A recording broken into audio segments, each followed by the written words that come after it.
First item on the agenda is the pledge, and I'm going to have Supervisor Rutherford lead us. Please join me in a pledge of allegiance to the flag of our country. I pledge allegiance to the flag of the United States of America and to the republic for which it stands, one nation, under God, indivisible, with liberty and justice for all. Okay, oral communication. Anybody can come forward and speak on any item that is not on the agenda. Good morning. My name is Beetle Barber, and I work for the Amador-Tuolumne Community Action Agency as the Housing Resources Director.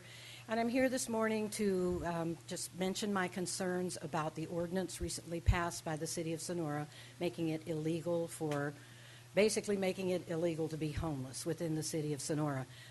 I was unable to attend their City Council meeting because I was at a stakeholders meeting for veterans homelessness, in the hopes that we can move forward with creating housing opportunities for people who are experiencing homelessness. That is the nature of my job, the work I do at the Community Action Agency. We said to the City Council then, we certainly don't blame them for passing that ordinance. There are times when you have to take measures that affect a small group of people in order to protect life and safety of a large group of people, and that seemed to be the resort that they were taking. However, it puts it all on law enforcement, and I really don't think that's fair. I think what needs to happen, and the reason that I'm here this morning, is to ask that this community, the County of Tuolumne and the City of Sonora, join in an effort to work towards solutions. We've come to you before supporting nonprofits who thought they had figured out good solutions both in the city and in the county, and they have not proven to be the right solution, but I do think that the right solution is out there, and I just ask your help going forward. I'm looking for funding opportunities, and I would hope that the county will also look for funding opportunities. This may be something that we need to do a study on, and I hate studies as much as you do. I like action, but we don't really know who is out there, why they're out there, and what might be the right solution for them. So thank you very much for giving me this opportunity to speak. Thank you.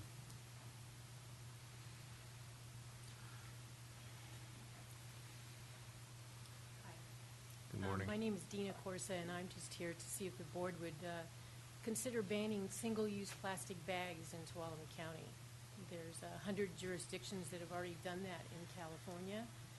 And according to the California Against Waste, Californians used 13 billion bags in 2011, and most are discarded, end up in landfills, and go as litter. My husband and I actually pick up trash along Phoenix Lake Road, and it's mostly beer cans and plastic bags that we pick up.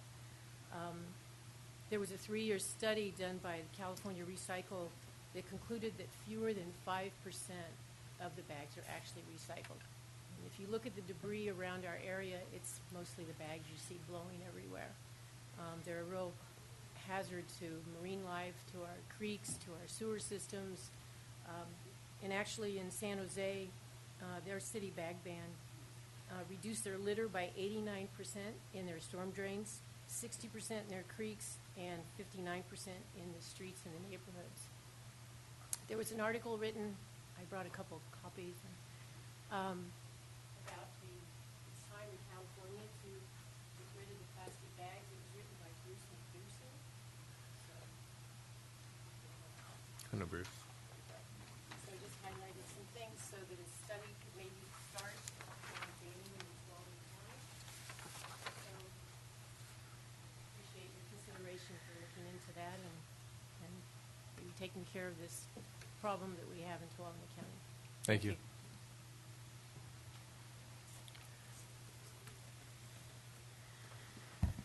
Good morning. My name is Joe Silva, Tuolumne County Superintendent of Schools, and we have an immunization committee, and on that committee is Dr. Todd Stope from Public Health, our County Board President, Juliana Ferriani, and Gil Witzelsteiner, representing Sonora Regional Medical Center. In California, 82% of the students are immunized. In Tuolumne County, we're below that average. 80% of our public school, 80% of our students, 32% of our private school students. We have a campaign to increase immunization in Tuolumne County. We have a media blitz that we're starting this month, August, which is National Immunization Month. And we have for you as supervisors, as community leaders, a little button that says, "Don't compromise, immunize." And Juliana has those for you. We have signs that are going up throughout the county today and tomorrow. And it says that, "Don't compromise, immunize." We have a website that talks about that. And our goal simply is to increase the number of students that are immunized in Tuolumne County. On our website, we're also going to be focusing in like 15-second sound bites. We'd like each one of you to do it. We'd like our sheriff. Our sheriff would say with his wife, "I'm Sheriff Jim Mealy. We have 5 children, and all of our kids are immunized." And we want to do that so people can see the number of people in our community that do that. So we're here simply to make you aware of the program that's going on now. Dr. Stope? Thank you very much, Joe. You'll notice that those buttons say a caution to germs. This person is immunized. So I'm presuming that all of us are immunized, and that, I think, is one of the best things we can do, is to serve as a model to the public. There is a trend that I'm sure many of us have heard about. There are many avenues for information that are not reliable, and some myths have developed for a lot of different reasons about immunizations and led to a decrease in immunization rates. You'll notice on the wall an immunization chart showing immunization rates in pre-kindergartner class. And you'll notice the lower red line is the California rate, and that increase is an increase in personal belief exemptions, people who choose not to immunize their children fully prior to entry into kindergarten. So you'll notice that there is a subtle increase in the number of people who are choosing not to immunize their children across the state. In Tuolumne County, you'll note about a 4-fold higher rate, and similarly an increasing rate in people choosing not to immunize their children. Those that are choosing, it used to be 20 years ago that those that were not getting immunizations didn't have access to immunizations. Now it's typically affluent patients with insurance choosing deliberately not to immunize. So we're trying to get education out, really appreciate the effort on the Board of Trustees and Joe in particular in getting the message out that immunizations, have a discussion with your healthcare provider. There is a new personal belief exemption form, which I have with me if someone wants to pick one up, that requires, in order for you to choose not to immunize your child, for you to receive education from a healthcare provider. So you can still choose not to, but at least it guarantees that information is being provided. So please pay attention to the campaign. This will be ongoing, and not just this month, not just this week, but over the course of the next year to highlight the benefits of immunization. We still have an ongoing pertussis outbreak, and in most cases, the pertussis cases that occur in clusters are occurring in settings of non-immunization. So appreciate the moment for us to be able to share that. Thank you. Juliana Ferriani. I wanted to introduce Christina Herrera. She's also on our committee. She's also running our Facebook campaign. So we're on Facebook, and we also have our website listed on our sign. Thanks. I forgot to mention the upper chart. You'll notice that upper chart has green lines on it, and a very tall green line in 1947 on the left side of the chart. On the right side of the chart is the current date. You'll notice a dip. There was a very significant drop in pertussis because of immunization rates being on time and having a vaccine that was very potent and effective. The vaccine was changed in 1994. In addition to the decrease in immunization rates, those two components seem to explain the increase in pertussis that you see on the right side of the chart. This is just one example. Measles is another. We even are seeing some imported polio cases from other countries, and so we cannot afford to drop our guard for these diseases. Thank you again. Thank you.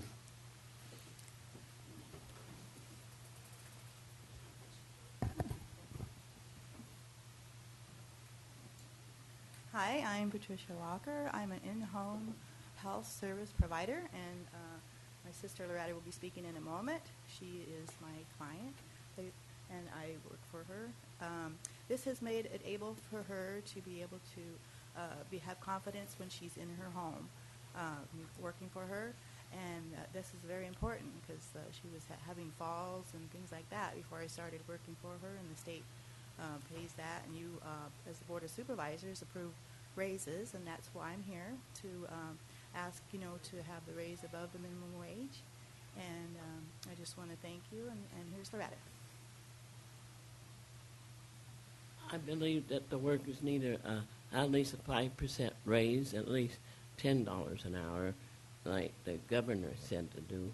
And she helps me with my legs and helps me lift things I can't lift. I can't lift 20 pounds anymore, and I've hurt my back because of it at times. I have to go to a special physical therapist, so my doctors have approved of that, and Medicare pays for that. And if I go to the Sonora Regional, I get Medicare and Medi-Cal to pay for that too.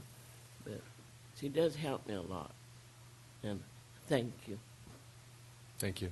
Thank you. Thank you for considering.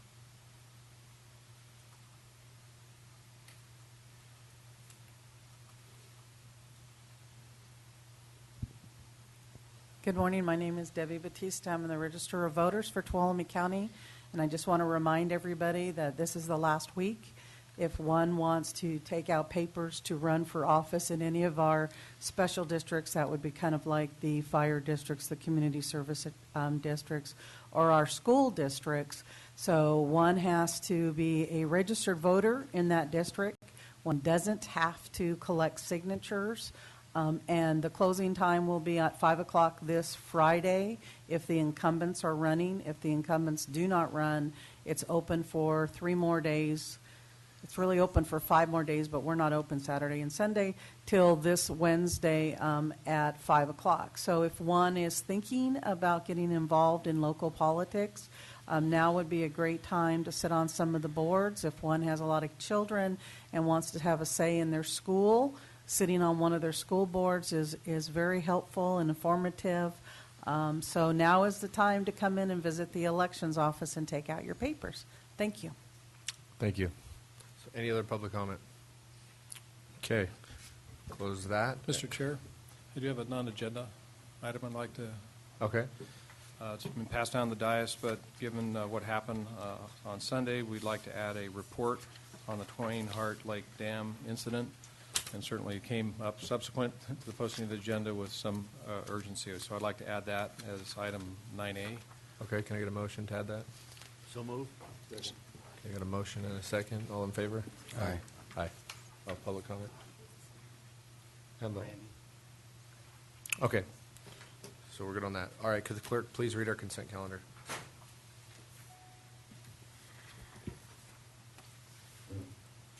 Minutes of the meeting held July 1st, 2014.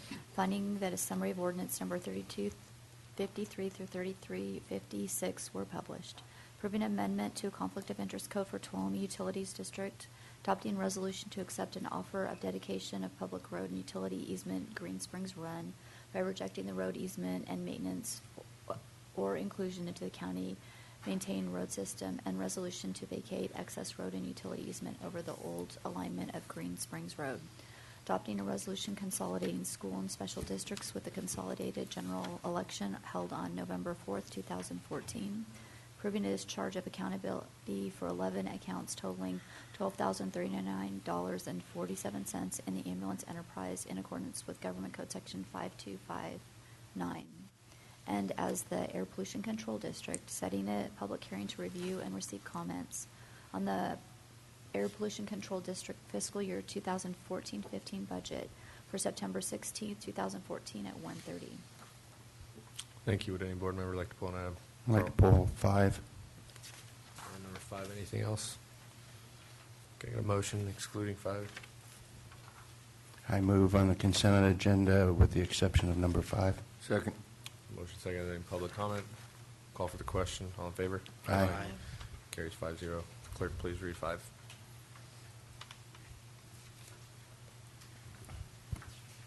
Consideration of adopting a resolution consolidating the school and special districts with the consolidated general election to be held on November 4th, 2014. I assume that this is a result of a petition? No, this is just norm. This Okay. is just that we can have, the special districts in the schools can't afford to run their own elections. They don't have the database to do it. So what this is doing is just consolidating all the elections into one. So on November 4th, you'll have the federal, you'll have the Okay. state, and you'll have So the local. we're not consolidating the districts, we're consolidating the election. The election. Okay, thank you. Any other questions? Get a motion? I move to approve. Second. Motion and second. Public comment? Call for the question. All in favor? Aye. Thank you. Thank you. Okay, could the clerk please read 8? Consideration of approving a certificate of recognition to the Auditor Controller's Office for being awarded the Certificate of Achievement for Excellence in Financial Reporting from the Government Finance Office Association in the United States and Canada. Thank you. Mr. Chair, members of the board, it is with great pleasure that for the 6th year in a row, I'm able to announce that the Auditor Controller's Office has been awarded the Certificate of Achievement for Excellence in Financial Reporting from the Government Finance Officers Association. That's the GFOA. And I'll just add that I know that back when Debbie was even the assistant auditor, this is something she talked about, a goal for the office, and she's not hit every year she's been the elected auditor control, but pretty close, to it now. But she and her staff have worked very hard for this recognition, and it's really important for the members of this board and for the public at large to have confidence in the financial reports that come out of your county government. And this basically puts a gold star on those reports by the GFOA. And if we ever were to go out and seek loans and those kinds of things, this would also help us secure lower interest in the event we ever did that. So with that, Mr. Chair, I recommend that your board approve the attached certificate of recognition for the Auditor's Office for this recognition. I hope we do because I've already signed it. You already signed it. You're anticipatory. I'll move approval of the certificate of recognition and make comment that that makes us stand out as a superb county in terms of our financial reporting, and thank Ms. Batista for her efforts.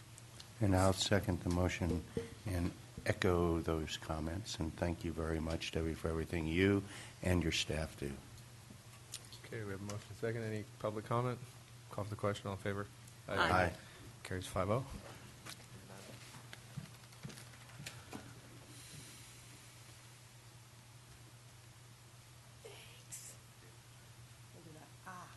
Thanks. Yeah, I forget this.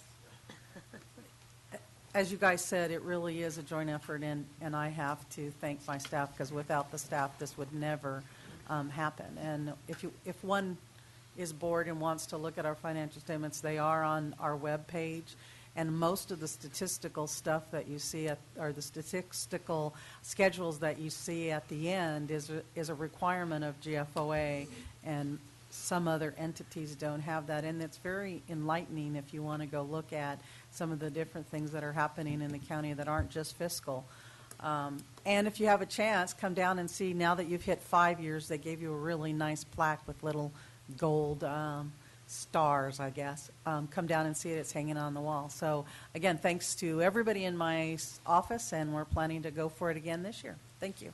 Thank you. Okay. Could the clerk please read item 9? Consideration of adopting a resolution continuing the local state of emergency as required by the California Emergency Services Act, Article 14, Section 8630C. Good morning. Tracy Riggs, County Administrator's Office and Office of Emergency Services. It is once again time for your board to review the need to continue the local state of emergency.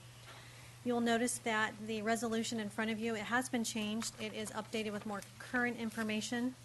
And some of that information is that the State Water Resources Control Board has initiated and it has been approved new water regulations. And those are affecting those who are urban water providers and also those who are non-urban water providers. And an urban water provider is just the definition of that is someone who provides or has more than 3,000 customers. Is that correct? Yes. And Tom Seja is here. He can kind of define for you what that means in more detail, but it definitely has some more reporting requirements as well as some regulations around that. There's also a water curtailment notice that has been issued out to any of our junior water right holders, and that's anyone who has water rights post-1914. So I've put out a request to all of our water providers to let me know if they've received such a notice, how that notice will affect them, and also if they have filled out, there's it's not the right term, but a waiver process that they can fill out this form, send it back to the water board, and work on how that curtailment notice will affect them and their customers. So many of them have filled that out. I'm still in the process of getting responses from all of our water districts and companies out there. In addition, today we do have John Sterling with Groveland Community Services District, and we have Tom Seja with TUD. You also have Rob Kostlevy, who is your Environmental Health Director.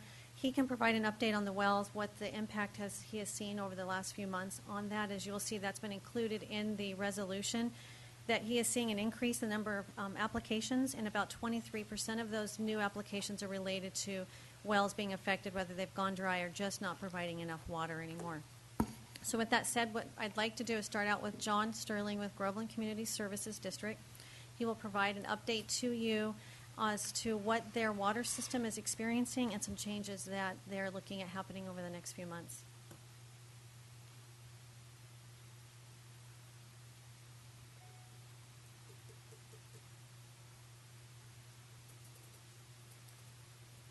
Good morning. John Sterling with Groveland Community Services District. We are in the process of having to install some filtration equipment because the City and County of San Francisco is introducing an alternative source water into the mountain tunnel. And we are going to lose our filtration avoidance permit. Our project is, thank you.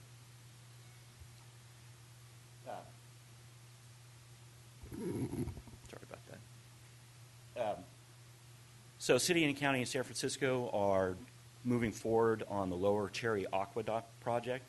And again, that is bringing an alternative source water from the Cherry Reservoir into the mountain tunnel.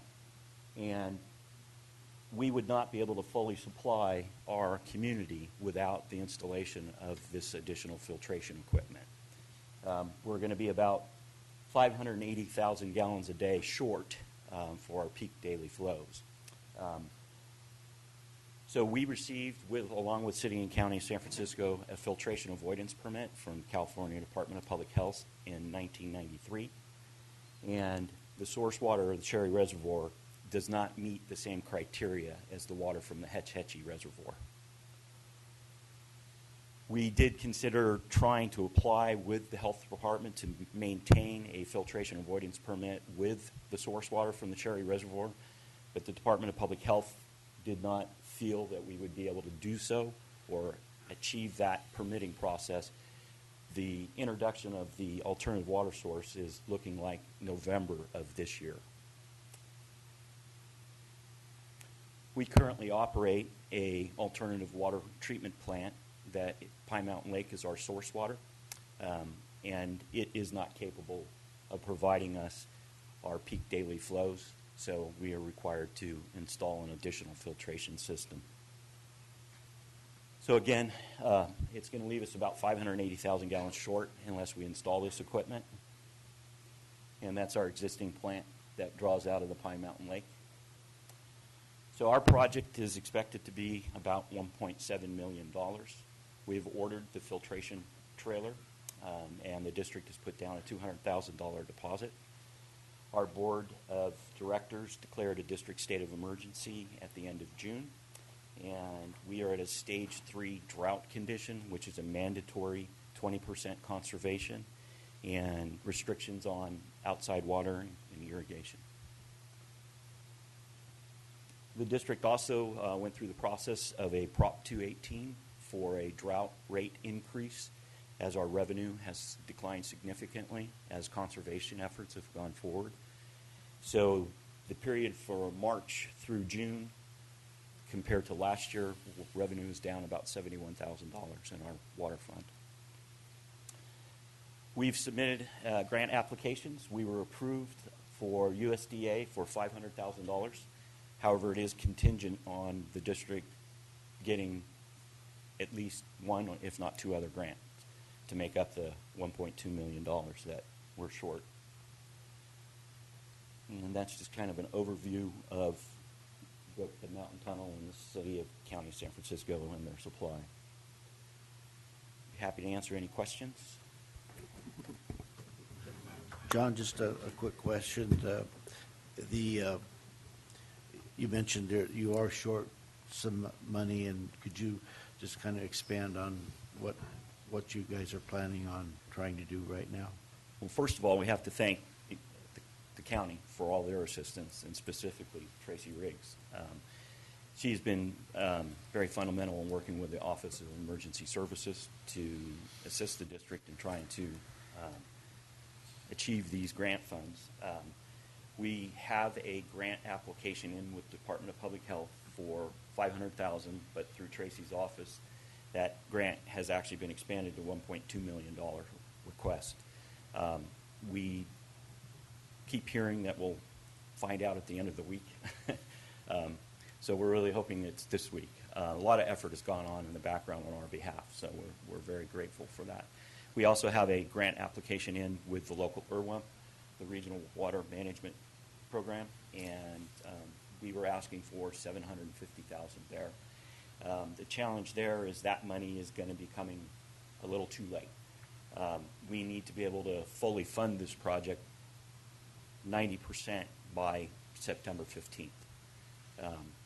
The district does not have the reserves or the resources to be able to take on this project without grant funding. Mr. Peter, a question for you concerning a gap loan through CSAC. Is something like that a possibility to look at? I don't think it would be through CSAC, but there are other agencies that serve special districts, and we've talked about some of those. But again, it's a challenge, for that, but that's a possibility. All right, thank you. Any other questions? Thank you, John. Thank you. Okay, just so the board is aware, up in Northern California, Montague is a water system that was designated as, by the Department of Public Health, as not being able to meet the needs to provide water to their customers. As a result, they did fund that system $1.7 million out of the same program that John Sterling was just telling you about. So there is a precedent that they've done this, and then so the request has been put out there. And Eric Lamoureux, our Inland Region Administrator, is pushing this forward for us. So he's aware of all of what's happening with Groveland Community Services District. And John Sterling also was at our when the state came here and did their state drought task force. He also provided that to the panel as well. So they're all aware of what they're experiencing. So we are hoping to be successful in this request. Next is Tom Sajan and Lisa Westbrook with TUD.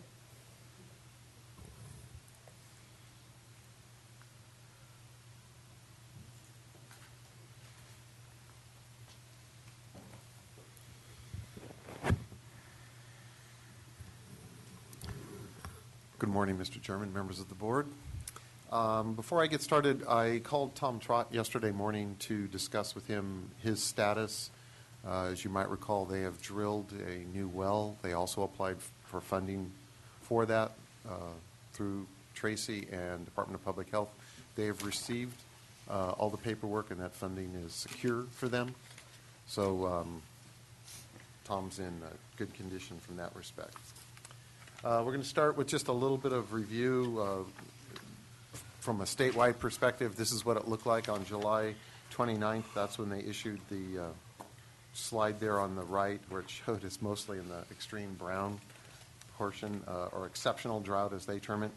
But I like this from a perspective because we hear kind of fairly often, what's different about this year than it was a couple of years ago, and this just shows from a statewide perspective how the drought is deepening and causing impacts across our state. And about 58% of us now are in what's considered an exceptional drought. In addition to that, the weather is changing. This came out on July 17th, and it was saying that was the 75% chance for the next 2 weeks to be warmer than normal, and we did experience some very warm temperatures there at the end of July. But this is a 3-month look ahead, and in general, we're somewhere between a 40-50% chance on the long term of being above normal temperatures, which of course will continue to make our fire conditions worse and increase our concern. However, our water storage is looking a little bit better than it has been on average. Although Pinecrest is down just a little bit, our storage in Lyons is doing well. That is, I believe, because our customers throughout the district and county are doing quite well on their conservation, which is highlighted by the next slide. This is total billed consumption. On the left, you can see that in July of 13, 21.3 million cubic feet went out, and in July of 14, 10.2 million cubic feet went out. So our customers are continuing their above 50% reduction. Unfortunately, that is a revenue issue for me that we're now going to be addressing. But as an update for what's changed over the last period, we've reduced our mandatory conservation from 50 to 25%. Our customers continue to exceed that. We received a written notification for the variance in Pinecrest since the last time we spoke, so that's really good. That's 520 acre-feet. We have stopped pumping out of New Melones. This morning, our pumps have about 10 feet of cover over the top of the intake. We've been having some water quality problems with that water, but we've stopped. And our customers are still conserving. We're at the 52% range. So we're doing well. And in general, when we modified our water rules and regs for Phase 3 conservation, we used the guidelines from the State Department Water Resources Control Board, and we either meet or exceed all their requirements.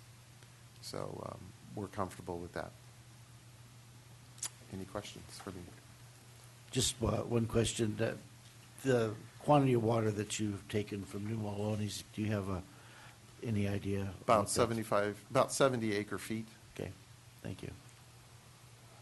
Most of it went in to fill the Matlow Reservoir to assure CAL FIRE. Thank you. Yeah, just a question. If we needed to, because of fire or whatever other reason, we could still continue to take that water out of Melones in the future up till the end of the water year? We have received a request from South San Joaquin. They have some water supply issues that they've asked for if we could give back some of the water. So the district has given back to it. It's 2,200 acre-feet, but we're retaining the 100 acre-feet for the Chicken Ranch tribe. So Okay. we still have that quantity of water available, and we've received an extension from September, or South San Joaquin has, from September 30th to December 30th. That time frame has been broadened for us to take the water. Okay, thank you. Good. Thank you. Thank you very much. Thank you very much for your support. I'm sure it was instrumental for Twain Harte Community Services District to get their funding to have this declaration, and I really hope it helps John over at Groveland. Okay, Rob is here. I'd like to have him just kind of give you a brief update on what he's been experiencing in the form of well permits and applications coming in.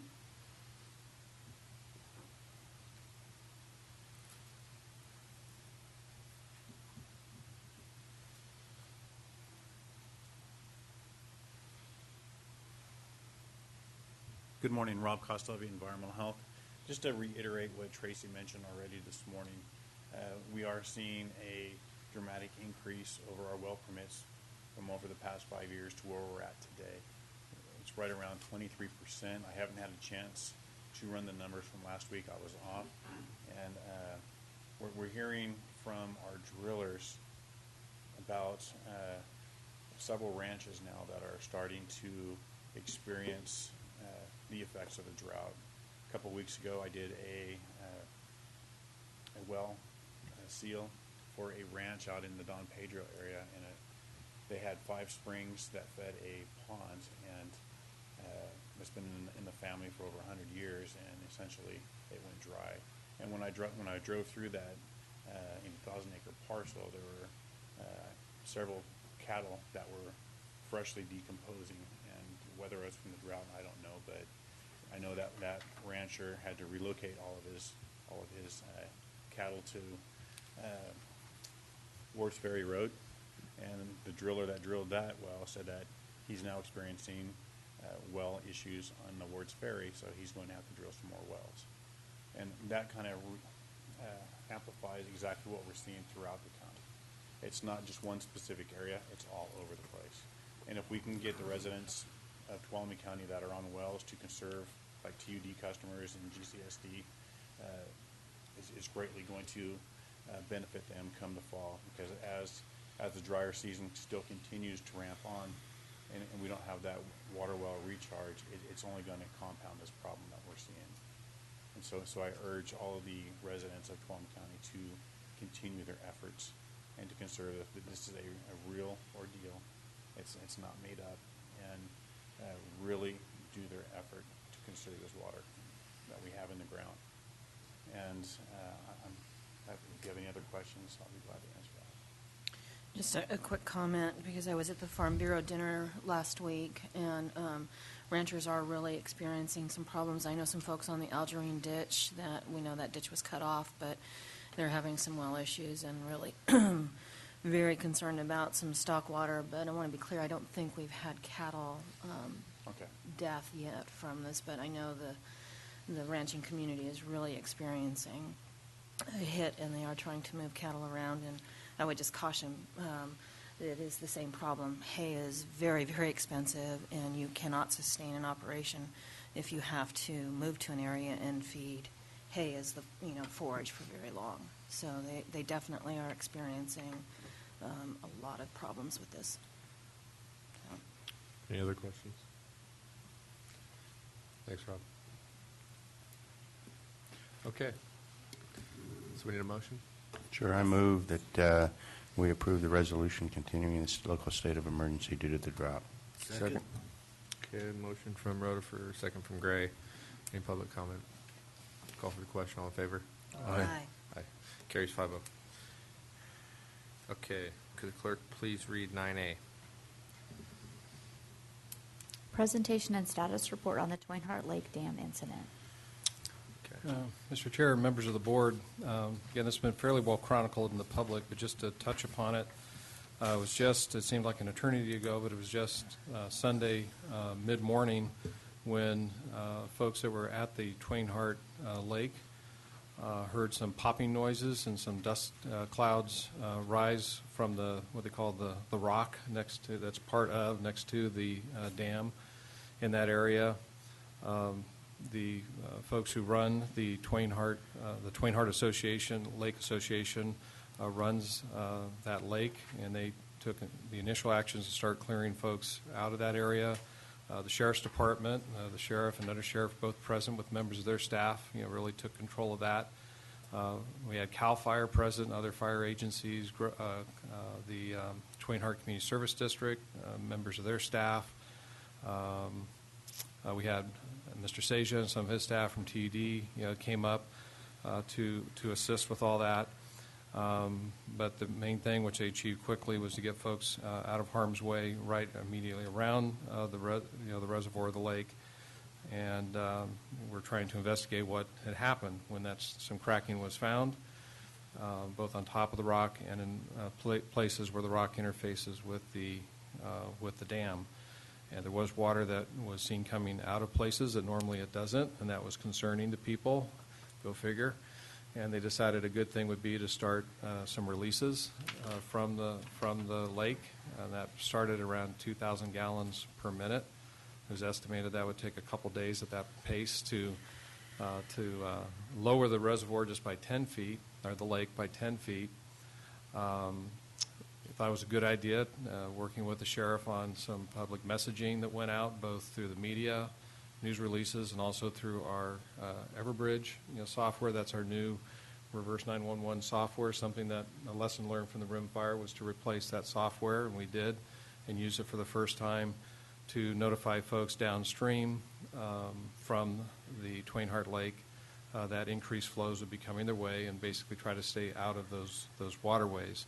And that went fairly well.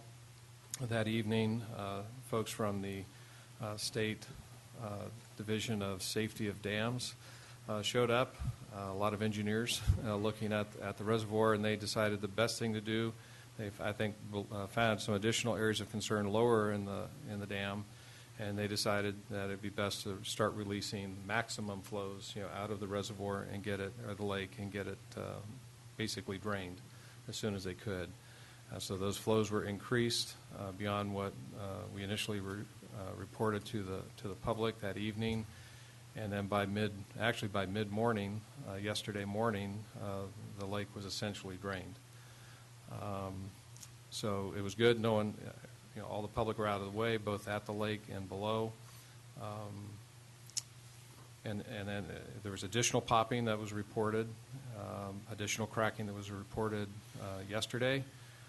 There's additional engineers were coming up yesterday. I've not gotten a report from that. I don't know if Mr. Seja happens to know. He was there mainly as in a support role.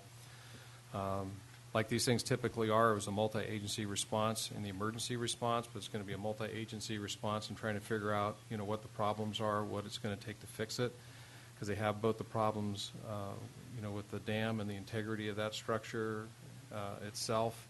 There's also a waste line, a sewer line that goes around that large rock and across part of the bridge.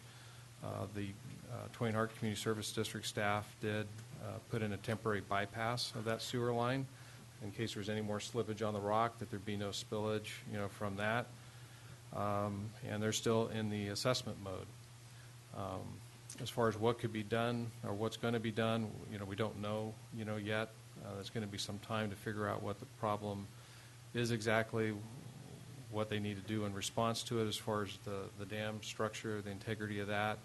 I'm sure they're very concerned, I know they are, about just the rock itself and having the public up on top of that, because if you were to walk on it and see the various cracks, you walk on it, you actually hear that sound of something hollow before below your feet. That's going to have to be addressed as a safety issue. The dam aside, it's a safety issue just walking on sections of that rock. And then you're going to have to figure out what to do with the sewer. Of course, we talked about it yesterday, the economic impact of having that lake drained. That's a huge draw for that whole Twain Harte community, that area. I know that's a huge concern to Supervisor Royce. He was there same day with everybody else, making sure we were doing everything that we should do.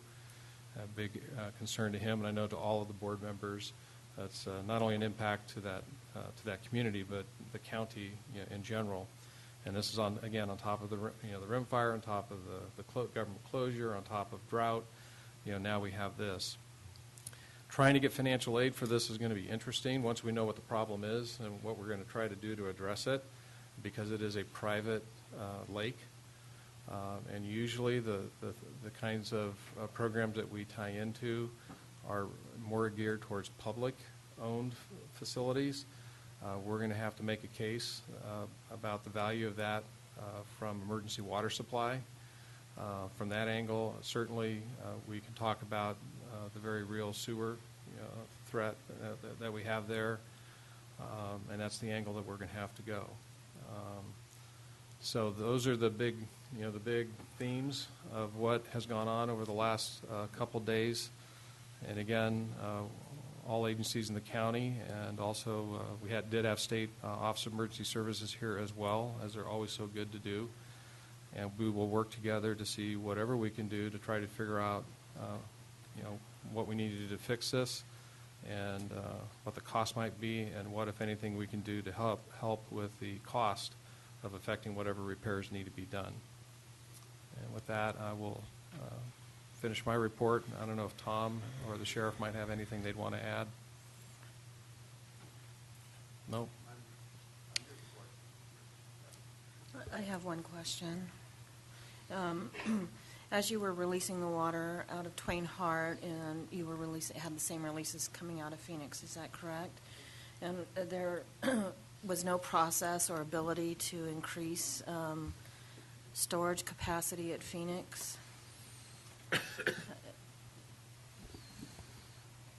Tom Shays of Tuolumne Utilities District. Good morning again. Every reservoir has a maximum elevation in which you can take it to, and Phoenix was within a few inches of that maximum elevation. We were able to get permission from the Division of Safety of Dams, the group that was up doing the inspection, to add about another board. That approval came yesterday morning after most of the water had already passed. So we picked up a couple of inches, but that's about all. So it was a timing. It's mostly a timing thing, but quite honestly, I've never seen that done before, because to allow someone to add elevation on a dam on basically a few-hour request was quite surprising. And then probably the only other thing I would add is the onerous for determination of what is wrong, what needs to be done, and the design of that will all be on the facility owner. The state is set up as a review and approval agency, not as a design agency. They're gathering data to make sure they fully understand when the engineers and geotechnical people from the owner come to them. But they're not working on a design. They're not working on a repair. They're trying to understand what is there, what may be happening, and what the impact has been to the dam. Thank you. I just wanted to mention the general manager from the Twain Harte Lake Association. He's understandably very busy at the site right now. I got to say kudos to him. This is a guy who gets into his work. He was submerged yesterday, literally trying to unplug the last bit of piping to get the last bit of water out of there yesterday. I mean, he was literally in the midst of the dam working on things. And then Tom Trott, general manager from Twain Harte Community Service District, their board meeting is today, so he could not be here, or they would have. Thank you. Okay, is there any other questions? Any public comment? Okay, I guess this is information only, so we'll move on. Could the clerk please read item 10? Consideration of adopting a resolution of incident to approve an amendment to the contract between the Board of Administration, CalPERS, and the Board of Supervisors, County of Tuolumne.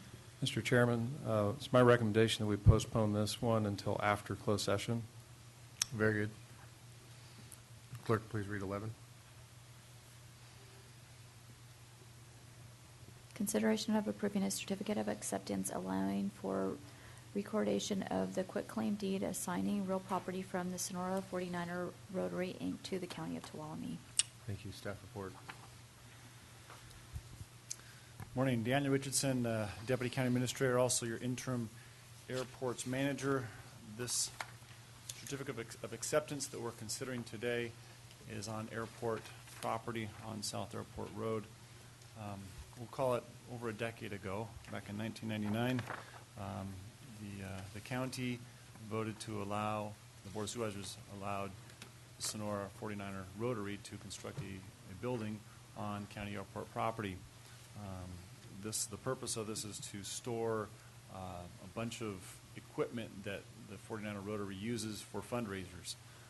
And so this building was constructed, and now the county is taking ownership of the actual building itself. That is the purpose of this particular building. I just passed out to you the actual certificate of acceptance for your consideration. Anyway, that's the first item. We'll talk about the next item in a minute. Any questions? Questions? Public comment? You get a motion? I move on staff recommendation. A second. Okay. Call for question. All in favor? Aye. Aye. Carries 5-0. Item 12. Consideration of approving a 10-year lease with Sonora 49er Rotary for $250, finding that the lease, which is below market value, will provide a public benefit. Daniel Richardson, your interim airports manager once again.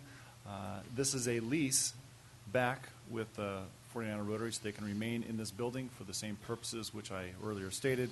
The catch on this one is that the board also needs to make a finding that this lease is well below market rate because it is for a public benefit.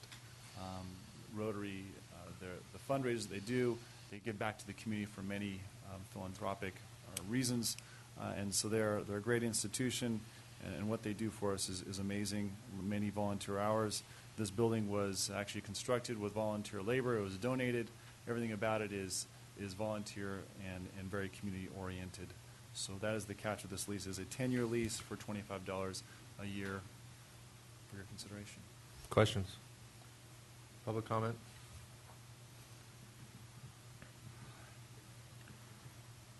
Duke York, speaking as a private citizen, and I've been involved with this building from the very beginning. For the benefit of the board, I thought I'd outline some of the history. Frank and Marion Solel were always the people that owned the equipment. He was instrumental in getting this building put up. The Solel family has been donating the use of kitchen equipment, large equipment, and I'm talking about as long as this table, propane grills and electric grills, and then small equipment, and I want to talk a little bit about it. The building, as you know, is 24 foot by 48 feet. In 1998, in conjunction with the Sonora Skate Park, that building was donated by Bill McIntyre, MRL Industries.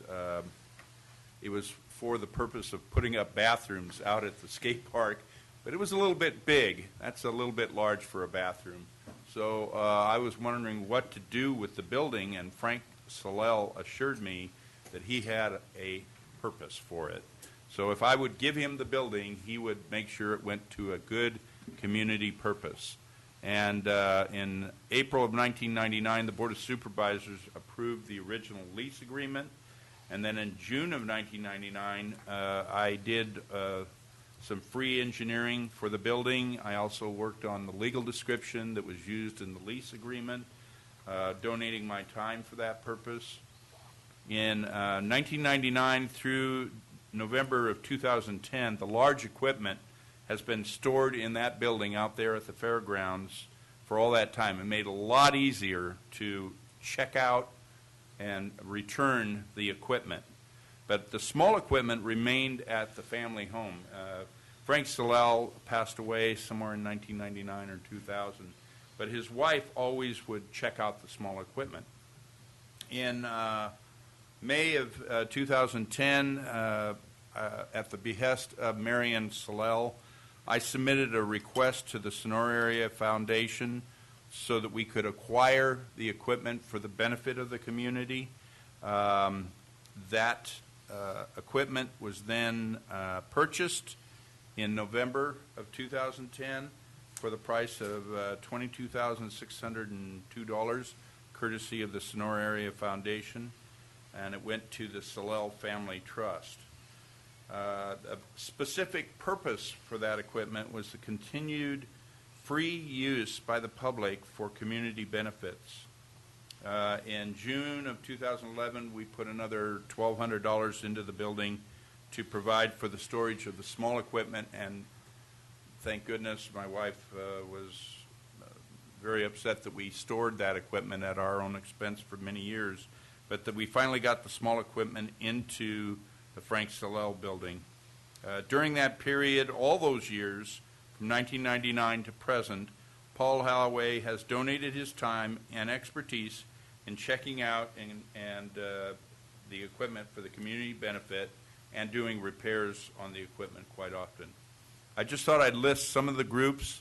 Clampers, all three Rotary clubs, the Sonora High School band benefits and booster trips, Girl Scouts, Sonora Lions, Kiwanis, 4-H Spaghetti Feed, the Tuolumne County Sheriff's Posse events, Columbia Elementary School, Sonora High School graduations. That's an ongoing thing.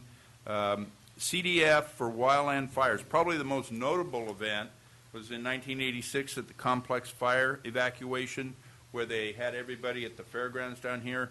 3 meals a day for the evacuees and the firefighters, all of it using that equipment.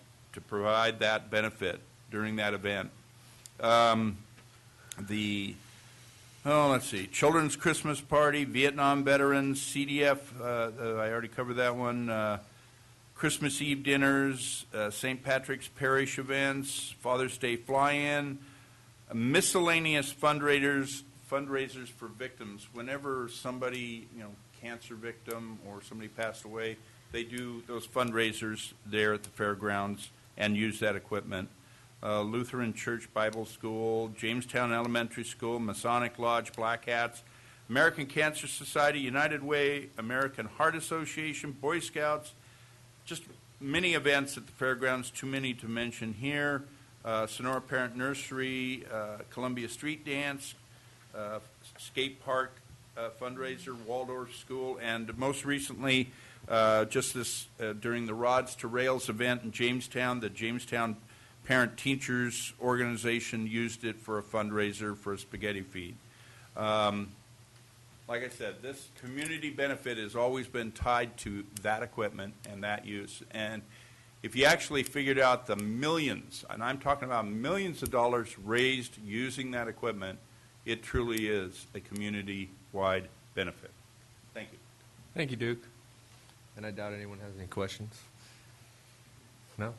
Can I get a motion? Yeah, I'd move to approve the 10-year lease with Sonora 49 Rotary and recognize that it is below market value, but has public benefit. I'll second. Motion second. Call for the question. All in favor? Aye. Aye. Carries 5-0. Thank you. Clerk, please read 13. Consideration of adopting a resolution approving a contract with Hinderlitter D. Lamas and Associates, designating them to act as agent in county sales tax matters. Good morning again. I'm Debbie Russell. I'm Debbie Batista, and I know. I signed Russell the other day. It was pretty funny. I'm Debbie Batista, and the county clerk and auditor controller.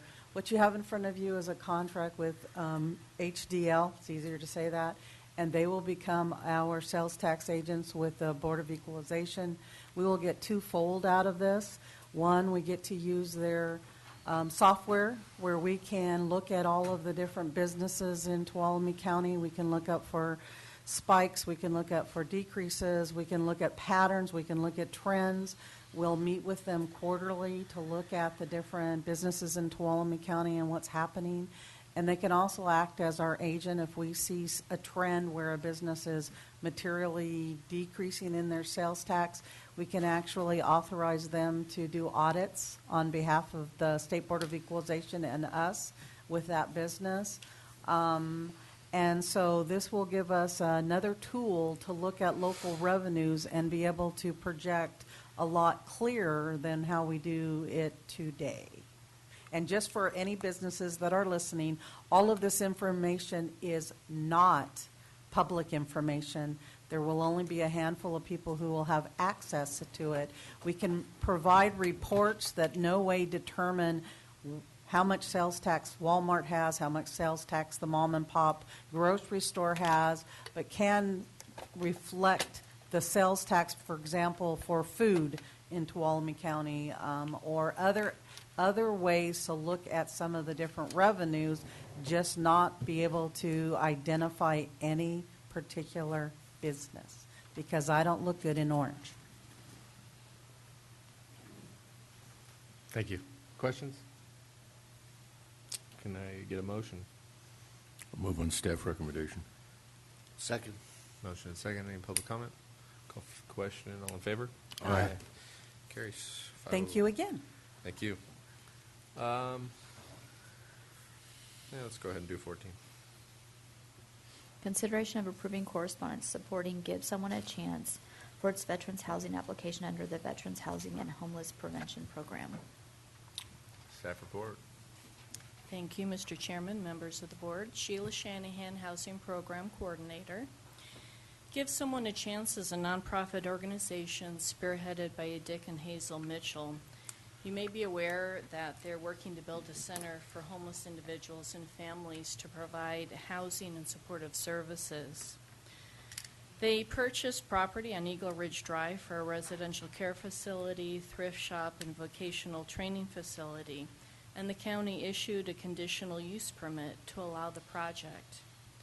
The organization has requested a letter of support from your board to assist them in applying for Proposition 41 funds, and that's the Veterans Housing and Homeless Prevention Bond Act. This was a measure that was approved by the voters in June and authorizes the issuance over time of $600 million in bonds to fund acquisition, construction, and rehabilitation of affordable housing and transitional housing for veterans and their families who are homeless or are in danger of becoming homeless. Give Someone a Chance would like to serve veterans at their proposed facility, and these funds, the Veterans Housing Funds, would help them accomplish their goal. Staff recommends that your board approve the draft letter that you have in your packet and direct the chair to sign it. Be happy to answer any questions. Yeah, first of all, I'm very proud to represent Dick and Hazel Mitchell as constituents of mine in District 5. They're wonderful people, and we talked about the homeless issue, or people talked about the homeless issue in public comment, and it is a growing problem in our county, and some of these private efforts, nonprofit efforts, are certainly a very important way to start working on a solution to that. And I fully support this, and especially for our homeless veterans, that is also becoming an accelerating issue in our county. So I want to thank Dick and Hazel for everything that they do, and I do want to support this initiative, and at the appropriate time, I'll be glad to make the motion. Yeah, I also support it. I was hoping that you open the the letter with to whom it may concern, that they actually had a name of who this should be directed to, and then I would also like to CC our state legislators. We can absolutely do that. At this point, there isn't a name to address it to. There isn't. No, the program is in the planning phases right now, but we will make the other change, absolutely. Any other questions? Carl? I'd just like to also add our federal legislators as well. Okay. Is there any public comment? Can I get a motion? Mr. Chairman, I move on staff recommendation and supporting this approval of this letter. A second. Okay, a motion second. Call for the question. All in favor? Aye. Aye. Carries 5-0. Thank you. Okay, let's hear 15. Consideration of approving an agreement for preparation of environmental impact reports with Recon Consulting, Inc. for the general plan update and regional transportation plan. Good morning. Adam Piskowski, Senior Planner for the CRA. On September 17th this past year, your board directed staff to prepare a comprehensive update of the general plan in conjunction with the regional transportation plan with the Tuolumne County Transportation Council. The process of updating the general plan involves two steps. One is to draft the update, and the other is to conduct environmental review on that update. The first part, the draft, was prepared in-house by county staff with the Board of Supervisors Planning Committee acting as the steering committee for the general plan update. The BOSPC has reviewed all the changes except for the safety element and the circulation element, but those changes will be going before their committee at their next meeting. Once they complete their review, we would set up a joint meeting between your board and the Planning Commission so that you can review and see all the proposed changes that we're making. The environmental review of the general plan update must evaluate the effectiveness of the policies and programs that are proposed to mitigate the potential environmental impacts created by the general plan. And if there's evidence in light of the whole record that the development allowed by the general plan may have a significant effect on the environment, which cannot be avoided or mitigated, an EIR must be completed. And therefore, we we and pretty much all jurisdictions prepare an EIR for all general plan updates.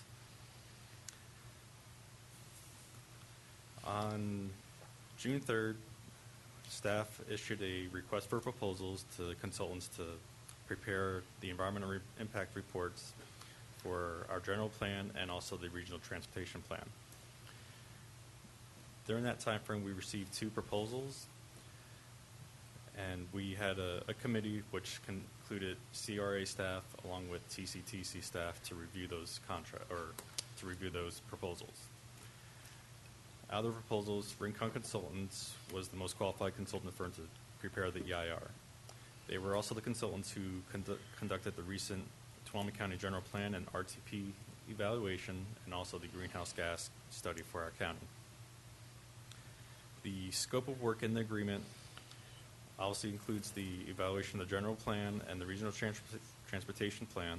It includes evaluating the land use diagrams and also amendments to Title 17 to foster agritourism, and also amendments to the county's Williamson Act regulations. The project is expected to be completed by July 2015, and staff is recommended to execute this agreement now before your board sees the full general plan changes, so that the consultant can start doing their initial research and start work on the project. Since the consultant is preparing both EIRs for the general plan and the RTP underneath this agreement, and both of these documents are linked together, there may be a slight delay on the circulation portion of it and the RTP because TCTC still needs to complete some modeling work for their regional transportation plan, which is linked with the circulation element. Rincon Consultants, they're aware of this situation, but they have indicated that they will be able to conduct other work during that time frame. So this project is currently being funded by the general fund and the TCTC with a total of $200,000 for consultant costs, and the Transportation Council has additional funds to cover any additional staff time or costs.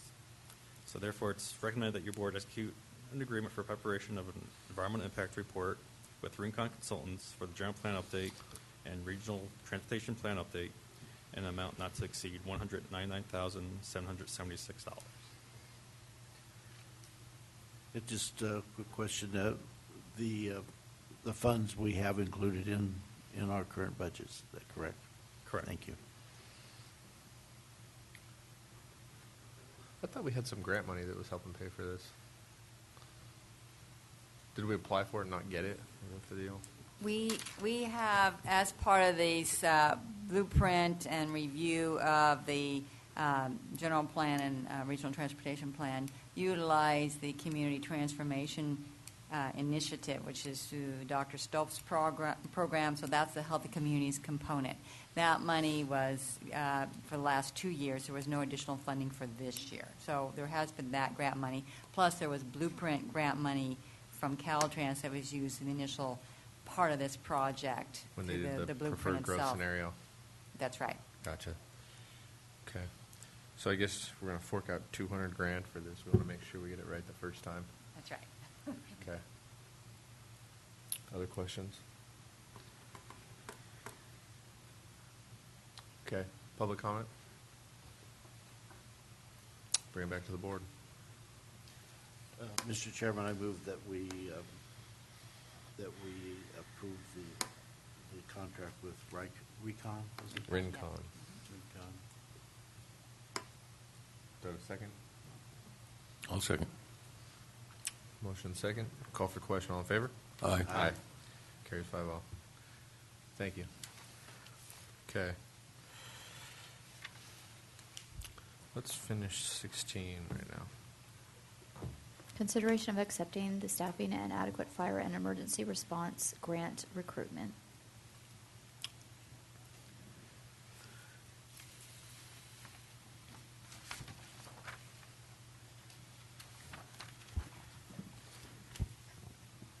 Good morning, Mr. Chairman, other board members. We initially talked about this grant back in October 2013 when we received permission to apply for the grant.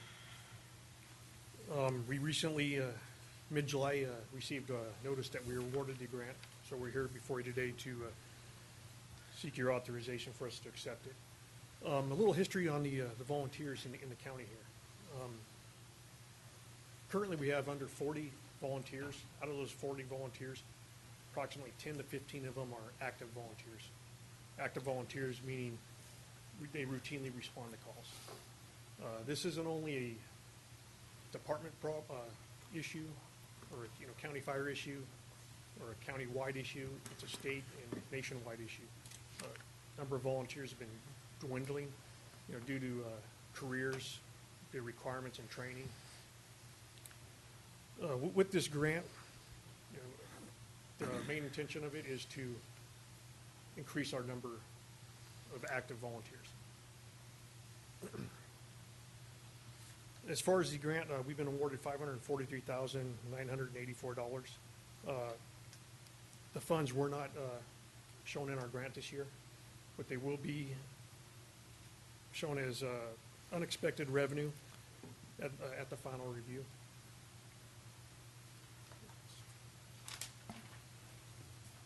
Approximately, we're looking at approximately $100,000 is what we use this year. May give, if we get a lot of interest in becoming volunteers, people in becoming volunteers, and the number may grow. It may be less than that.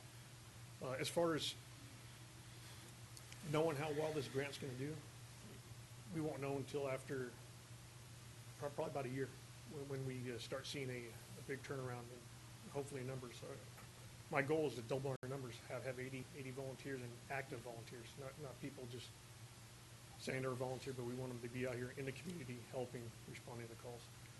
Also brought with me Captain Spear. I'd like to take credit for this, but he's the one that did the research, wrote the grant, spent many hours, and he'll add to what this grant is actually going to do and how we're going to implement the funds.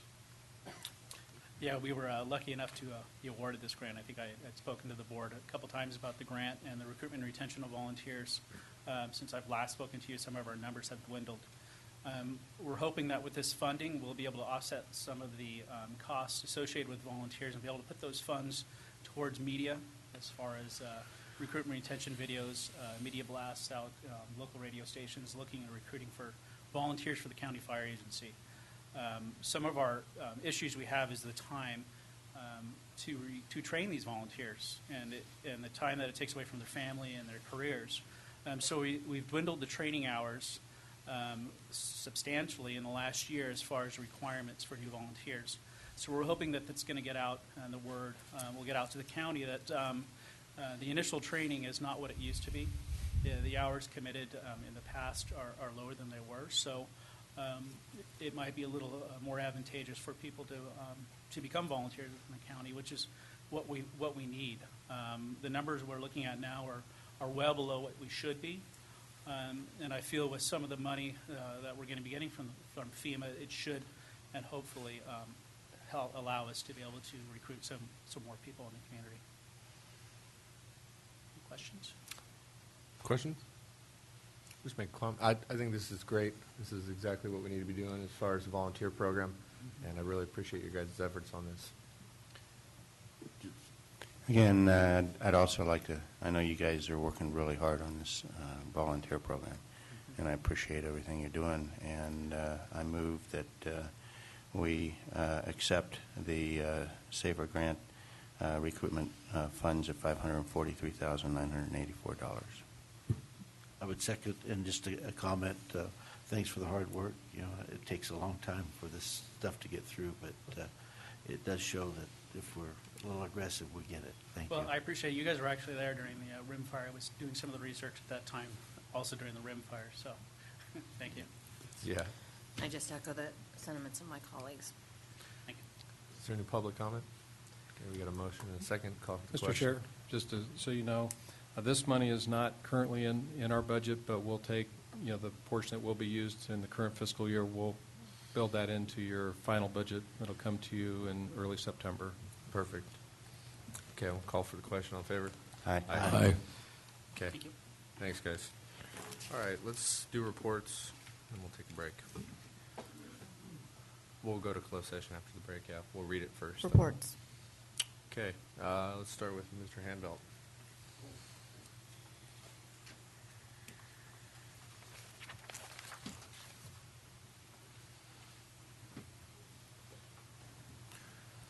After the last meeting, Supervisor Royce and I spent time with our legal staff on code compliance issues, which we're going to do again today.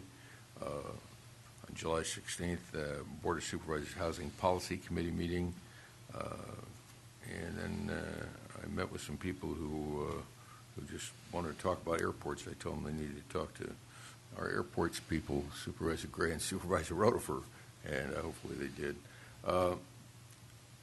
I became aware of a bill that was transferred to the House, or to the Assembly, SB 1139, which basically preferentially required utility distributors to buy geothermal power. Now, geothermal power is a fine thing, and I'm all in favor of it, but it looked like it would preferentially take geothermal over biomass.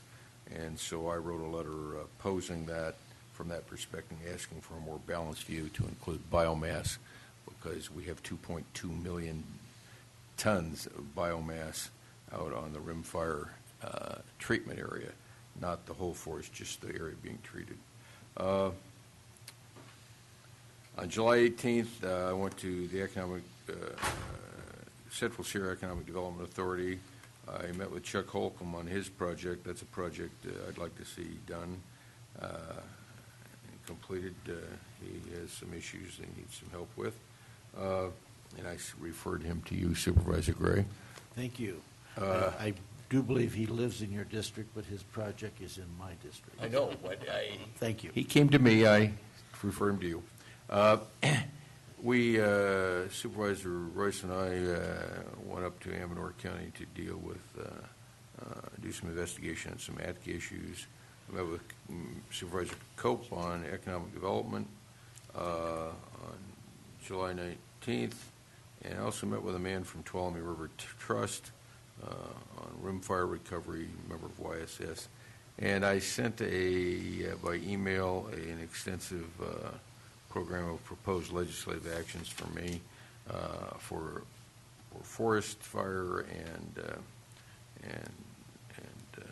rimfire recovery, catastrophic fire. I sent to Feinstein, McClintock, Denham, Berry Hill, Bigelow, Olson, RCRC, CSAC, and a bunch of others. Mother Lode job training on July 21st in their new location, which is much nicer facilities. Also met with Angela Fairchilds, who's the new president of, not new, she's been there for 6 months now, Columbia College, to discuss some issues, in particular them getting involved with Mother Lode job training and a couple other items. I attended the RCRC Executive Committee meeting in Sacramento on July 23rd. 28th, I was in Bear Valley.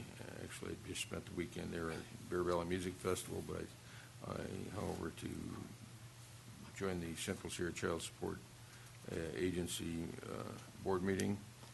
On Tuesday the 29th, back here, we met with Supervisor Rotifer and a man named Shibitani, Tom Sasia, and others on water planning for the county. The afternoon, I met with Larry Cope and some people from Ms. Fairchilds and people from UC Merced and Barry Hillman on the Innovation Lab and how we can grow that. And I went to the Visitors Bureau Awards dinner on Wednesday the 30th. Sheriff Mealy had Karen Wong from OES in, and we talked about communications during rimfire. There's a meeting coming up with RCRC that Ms. Elmore and I will be going to. I left and went back to Bear Valley Music Festival, came back, attended the JC Ministry, and then I also had a couple more meetings on APCA issues. So that's my report. Okay, on the 16th, I represented the water agency in the county on the Tuolumne Stanislaus IRWM JPA board meeting. I also, that evening, I went to the Columbia Chamber of Commerce meeting on the 17th. A little correction to Supervisor Hanvelt's report. I'm sure that Chairman Royce would love to take credit for going to Amador for the ATCA meeting, but it was really me. And on the 19th through the 25th, please don't tell our county mental health folks this, but I went to Houston in the middle of July to participate as a rules official in the United States Junior Amateur Championship, Golf Championship, where 156 of the best junior golfers in the world competed for the champion. On the 28th, I attended the Child Support Agency meeting with Supervisor Hanvelt in Bear Valley, and also the water meeting that he's already mentioned. And on the 30th, I met with a board member and the general manager of the Twain Harte Community Service District to talk about some service district and county mutual interests on water in the region. And then on the 31st, with Supervisor Brennan, I chaired the water policy meeting here, and that's my report. I'm going to give somewhat of a short report because my calendar is with my wallet sitting on my desk, so we'll throw little things out here from memory. And Mr. Ayala, please do not tell the Highway Patrol that I'm driving without a license today. You just did. Of significance, I did have the pleasure of doing the pinning for the new volunteer firefighters for Tuolumne County. We want to thank all of those that are participating in that program, and as you heard earlier, we need many more. I also attended California Deer Association dinner, always a good event, a good benefit that helps create better habitat for our deer herd here in the county. Also had a number of meetings with constituents, and the subject of the homeless came up on two of those, and they were fairly serious meetings, I would say. And I think that there's a lot of people in Tuolumne County that really probably don't know how much is available. And we do have a resource directory here, Tuolumne County Health Department, 533-7400. There's a lot of help. You can call that number. I know the homeless out there probably don't have televisions, obviously, and probably won't be watching this, but there are people here in this county that will help the homeless population. And you did hear from Ms. Barbeau earlier today that we need more effort. I've watched the population grow myself. I don't know what the number is, but I do see more. So I believe her idea of getting people together to address this is important. And from the city standpoint, I totally understand where they came from. The thing is that if they're not in the city, they're in the county, so they're just going to be moving out in other places, and something we need to address. And I think that's my report. Thank you. Okay. On the 18th, I attended the YSS meeting and have been tasked with working with trying to get some BCAP funding. BCAP funding is the Biocrop Assistance Program that was authorized in the Farm Bill. There is $10 million that has been dedicated to get biomass off of our public lands. Unfortunately, the timing of that does not align with when the biomass would be coming off of the landscape. And so I know this board supported a letter asking for continued assistance with the rimfire. We will be working with our congressman to assure that the dates align with when the actual work takes place out on the landscape. So unfortunately, we're not confident that we'll be able to utilize a lot of those funds this year. Hopefully, we can get some of those timing issues worked out so that next year we can see those funds utilized. There's 1 million tons of biofuel that needs to be removed from the landscape. This funding would help with transportation dollars so that 400,000 tons of it could actually be removed and get to the cogen plants. So very important for Tuolumne County and very important for the restoration effort. On the 21st and 22nd, I attended the Aqua meetings. Tim Quinn was here. Want to thank TUD for, on the 22nd, they gave us some time, us being the Tuolumne County Water Agency, to put together a forest forum up in Pinecrest that was very well received. Mike Albrecht and John Buckley did a joint presentation. And again, I think the more that we talk about forest health and getting folks that have the ability in Sacramento to help direct some funding, it's going to help us. We need to get dollars out on our forest for restoration effort, and that's Sierra-wide. So again, I want to thank TUD for help facilitating that conversation. On the 23rd, I spoke at the Business Council. On the 24th, we had a Vision Sonora meeting, and again, they have a plan, very extensive plan, and they talked a lot, about the different mechanisms that will be coming out of that with marketing and generating some revenue.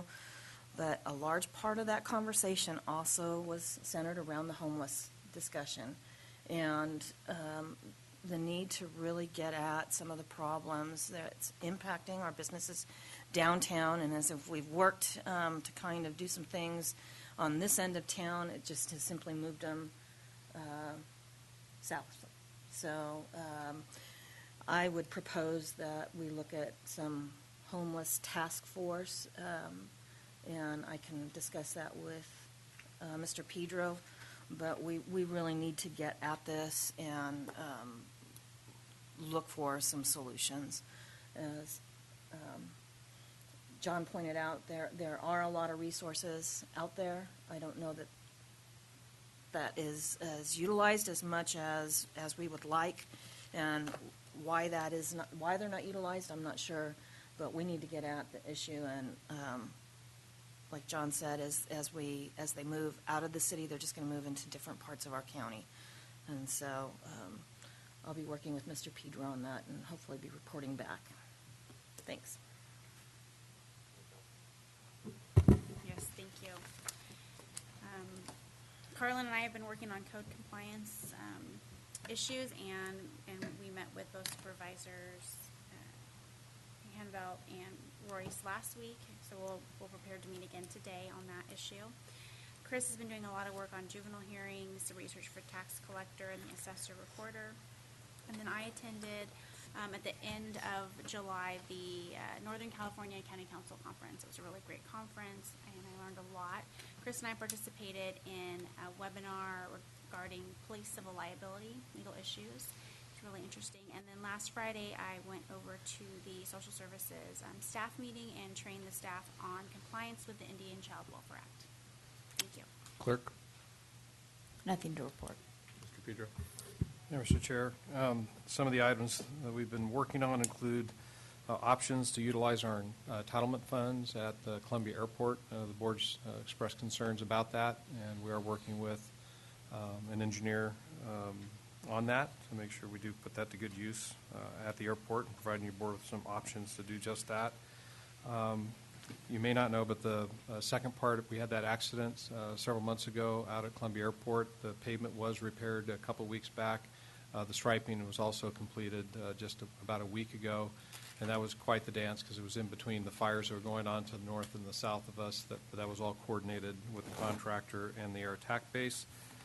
We do have interviews going on this week with our airport manager. We're actually using dual panels, one that's just the technical aspects of an airport manager job. And we have a special panel that's been put together to focus on the relationship to the airport to the economics of Tuolumne County, as a suggestion by members of the board.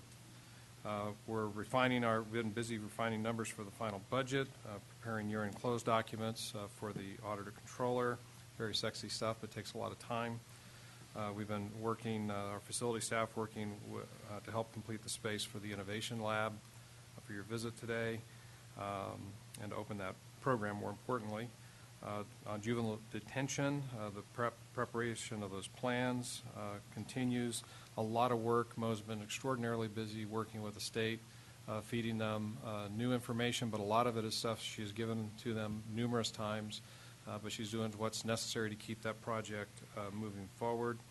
We also had a meeting between the CAO and sheriff staff in preparation for a kickoff meeting with the state officials that will be working with us on our SB 1022 funding for the jail. We did issue an RFQ, request for qualifications, for an architect for the jail, so that is on the street, I believe. And of course, I've been busy just the last few days with the dam, as a number of people have, up at Twain Harte. And actually, it was great for the staff. A lot of folks, including myself, got some time off, which was well received and needed. That's it. Okay. Could the clerk please read our closed session? Did you want all of them or just one, or? Okay. Yeah, that sounds fine.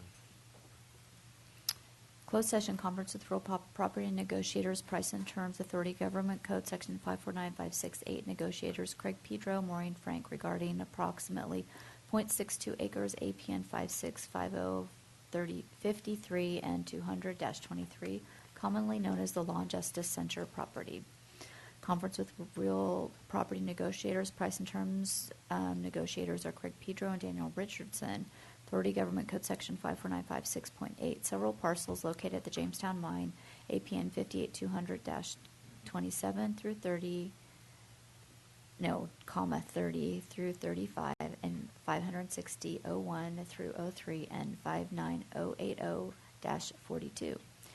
And closed session with conference with labor negotiators Craig Pedro and from Authority Government Code Section 54957.6, all bargaining units. Okay. Do we expect to report out anything? John, want to also read the 1215, so we can take off. We don't have to come back? Sure. Okay, the 1215 will be held at 101 East Hospital Road on the 3rd floor, Sonora, California, and it's a presentation and ribbon cutting ceremony for the Innovation Lab. Okay. Any public comment? Okay, we'll take 10 and then we'll meet in closed session. Thank you.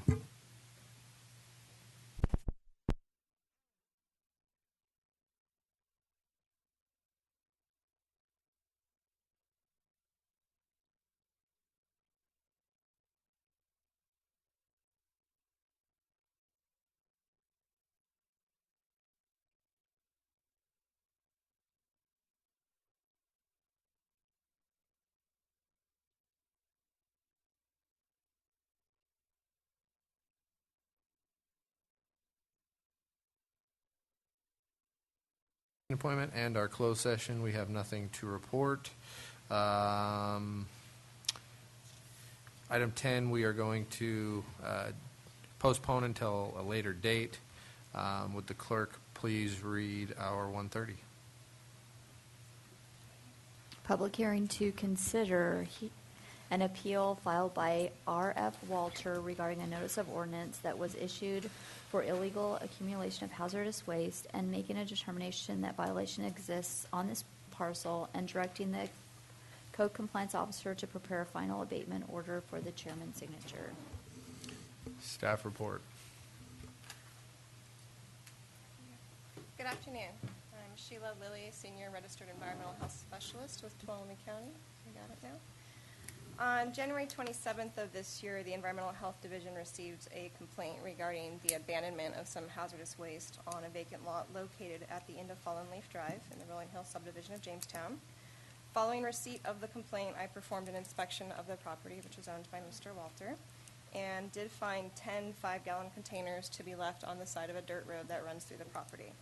5 of the containers appeared to be empty, 2 appeared to be more or less full and were labeled as roof cement, 1 was more or less full, labeled as acrylic latex paint, and the 2 remaining containers appeared to be about half full each and had no label on them at all. The storage of these containers, as they were observed, did constitute improper disposal of hazardous waste in accordance with the Hazardous Waste Control Law, which is found in the California Health and Safety Code, Chapter 6.5. The Environmental Health Division is responsible for enforcing the waste control law at the local level, and there are strict requirements in that law for both the storage and disposal of hazardous waste. Namely, that waste is stored so as to minimize the potential for release, and that waste is disposed of at an approved location. So on January 31st, in accordance with our county code compliance ordinance, we did issue an opportunity to correct to the responsible person, who in this case was Mr. Walter, with direction to properly dispose of the waste no later than March 10th. The opportunity to correct contained directions on how to properly dispose of the waste, including the option to take it free of charge to our county household hazardous waste facility, which is operated by our solid waste division. Mr. Walter did in fact make an appointment with our solid waste division to take the waste to that facility on February 12th. His appointment was for 12:50 p.m. He, however, did not arrive at the facility until 2:30, at which point the facility staff and the contractor who they have on site during those events had already secured the facility and were preparing to leave. The facility does operate under strict requirements with regard to the hours they are allowed to accept waste and the procedures that they must follow when accepting that waste. The facility had stopped accepting waste at 1 p.m. that day, and they were no longer equipped to accept or sort waste. Therefore, they did inform Mr. Walter that though they could not take it that day, he could make an appointment for the following event, which was scheduled for March 12th, and he could still bring it free of charge at that time to the facility. Following his missed appointment, Mr. Walter did contact me to inform me that he had missed his appointment and they wouldn't accept his waste.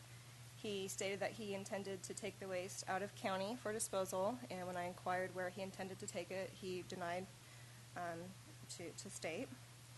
I reminded him that he did need to take the waste to a facility that was approved to accept hazardous waste, and that he did need to provide documentation to our division demonstrating that he had taken it to such a facility.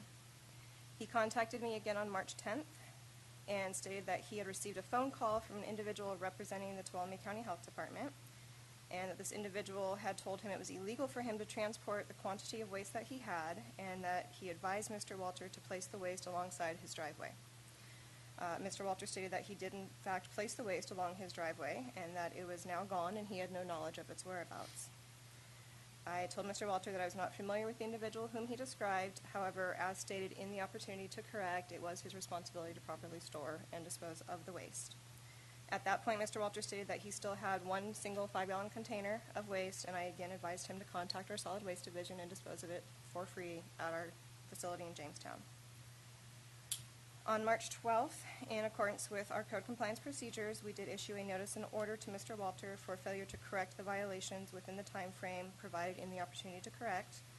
He was given until March 25th to properly dispose of the waste and provide that documentation.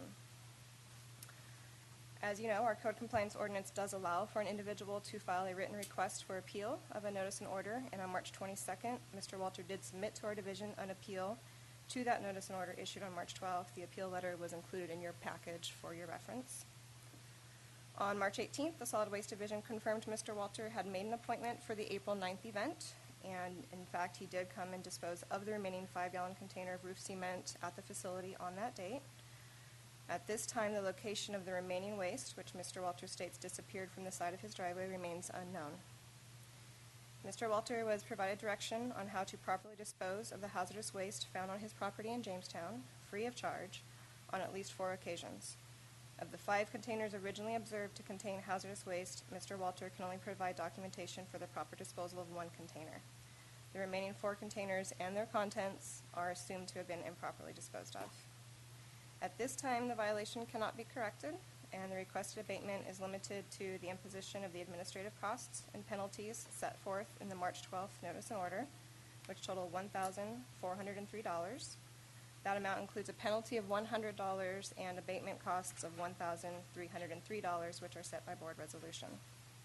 If your board determines that a violation does exist and a final abatement order is issued, there are an additional $1,326 in abatement costs. The final abatement order therefore would demand payment of $2,729. I've got a question, page 3, item 4. Excuse me, page 3, item 4. I guess it's more a question of process and a question. When Mr. Walters showed up at 2 o'clock that day, do we know if he had all of the material with him that was supposed to be disposed of? I actually do not know, and I don't know if the Solid Waste Division would know either, since they couldn't unload the waste for him. Presumably, he would have brought everything with him. Okay. If he did have all the stuff with him, what would it have taken to, say, open up the facility and let him dispose of it at the time? In general, it would have taken, probably a call to us to request to operate outside of their approved operation plan. They would have had to put up the proper signage. They would have had to all put back on their personal protective equipment. They would have had to have unlocked the storage facilities and the storage containers. They would have had to have, I imagine, consent of their contractor, whose hours for the day had already been signed off on, to stay and oversee that transaction. Okay, this is being manned not by county staff, it was being manned by... It is county staff, it's the Solid Waste Division, and they have a contractor on site for each event, a chemist who's on site that helps them sort the waste that they accept, particularly when they get unknown wastes. Okay. That's all for right now. Are you finished? Yes, thank you. Is there other board questions? Okay, at this time, I will open the public hearing. And let's see, so I would say, we're asking for the appellant, or, okay, so I guess that's you, Frank.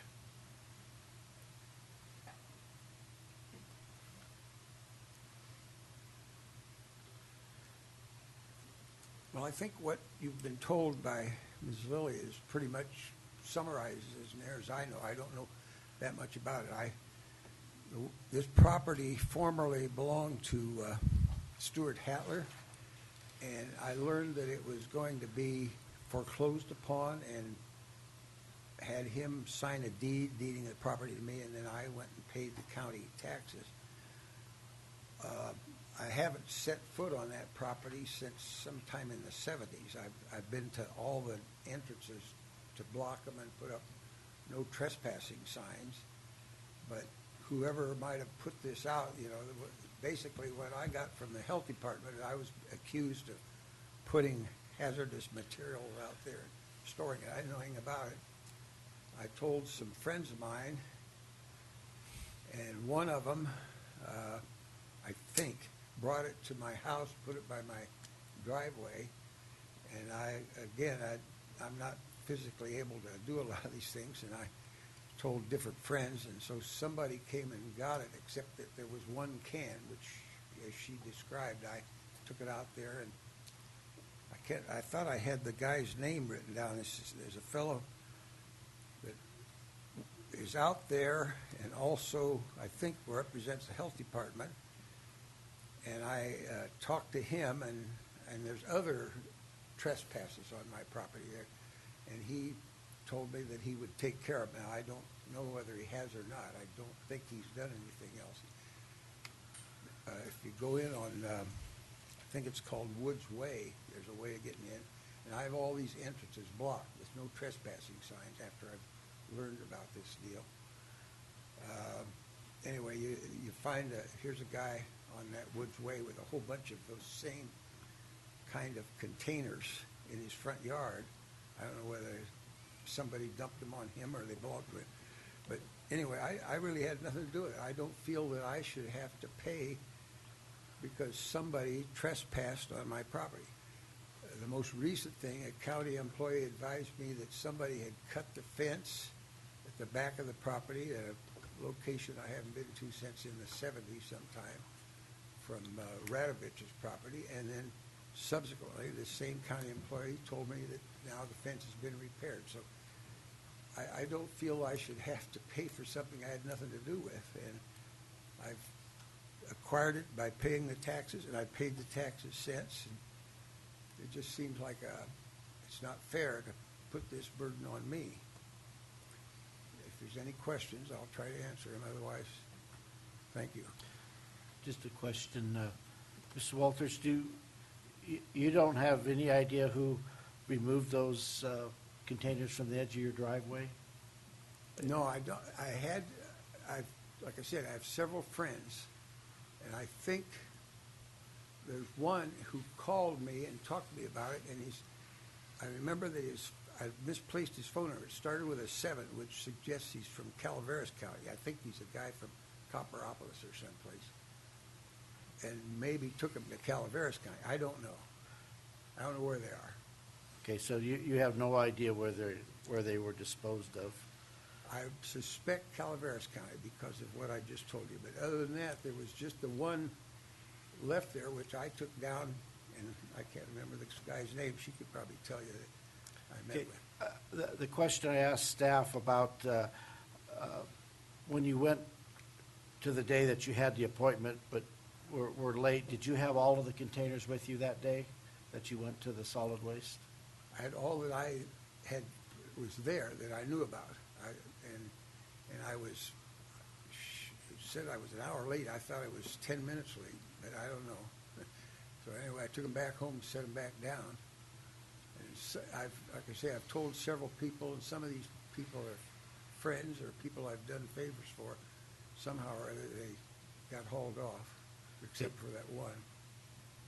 The pictures show about 10 containers. Do you recall whether That's right. That's whether you what had I about had 10 in your truck? The first time that I loaded them up and took them to the place, it's up High School Road where the old Sonora Mining used to be.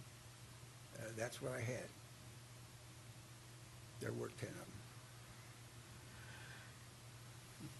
I mean, what can a person do if somebody puts something like that on your property, unbeknownst to you, or they cut your fence and go in? You know, how can the property owner be held responsible for that kind of trespass? It just doesn't seem right to me. It doesn't. It's personally happened to me over in the Groveland area where I had thank goodness it wasn't hazardous stuff, but it was mattresses and couches and a few other things. Have a piece of property next to the transfer, or close to the transfer station. Project over there. There's a road. You go out Black Road from Big Oak Flat and turn on the road out through the BLM, and there's a dump. I mean, that's a place where people take things they don't want to pay to get rid of. Unfortunately, I had no other choice but to take it and pay about $120 in dump fees to get rid of mine. But I don't have any more questions. Is there any other board questions? Okay, thank you, Mr. Walters. Thank you. Okay, so with an appeal like this, Sarah, so we have, is this basically for and then against? Or do we just, what do I need to do? Well, basically, you've had the public hearing, and you So can... I can close it? Okay, there's no other public comment, and public hearing is closed. I'll bring it back to the board for deliberation. What's the will of the board? Mr. Chair, Yes, could I respond to some of Mr. Walters' comments? sure. He had said that, had asked, what does a property owner do when they have things like this dumped on their property? And the answer there is that they can take them for free to a solid waste household hazardous collection event and remove them. So that was the plan. That was what was requested of them. That's not what happened here. So that's why we are here today.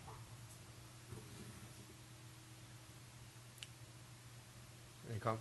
Randy? First of all, I understand. I appreciate that comment. I was going to ask, Like Mr. Gray, Supervisor Gray, I've had stuff dumped on my property, and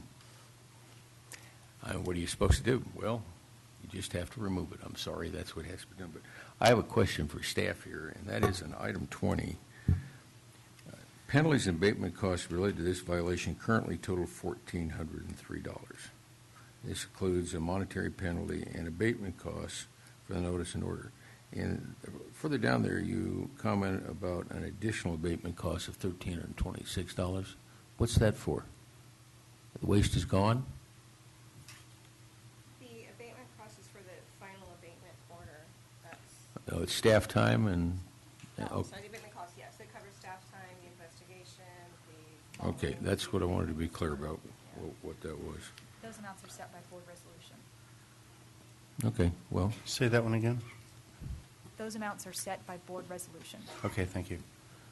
I know I feel bad about you feeling victimized, but I don't see that we have any choice. I mean, we provide free disposal, so we contribute, if you will, to things, but I don't think we should be paying the entire cost of the same thing. That's the public money. So I'm sorry, I just don't see a solution other than to confirm the staff order. Yeah, and I agree with Supervisor Handbelt. I also sympathize with the property owner, obviously, but people do let me rephrase that. People do take these kinds of actions, leaving things on other people's property. It's too bad that we somehow can't prevent that, and I am convinced that the property owner did his due diligence in trying to prevent access to the property, but I'm not convinced that he took advantage of the opportunity to freely dispose of the product. So I agree. I don't know that we have much choice here. Just have a question. It'd be page 14, or let's see, 1 of 3. It's hereby ordered to pay a total of $1,403, penalty of $100 in addition to $1,303. Now, fees are all set within the ordinance that we have right now. That is correct. And if we went away from that, we would be in violation of the ordinance that we have in place. That is correct. Yeah, I would just say unfortunately, I agree, because there was an opportunity to dispose of this at no charge. We know we have a lot of disposal problems in the county and on public lands, and unfortunately, people are, I mean, it's unfortunate that certain segments of the public will go and dump on private property or, like I said, public land. But when you have the opportunity to dispose of it for free, you, again, as a responsible landowner, we need to take advantage of that. I'm going to make a comment. It's unfortunate, but I just think it's ridiculous to get charged $2,700 for 10 buckets of roof patch, and it looks like oil in one of them. I mean, he did make an effort to show up at one point to dump the stuff, and it's very inconvenient to deal with that process. I deal with it because I have leftover material sometimes that I have to deal with. It didn't work out, obviously, but the stuff's gone. It's not still sitting out there.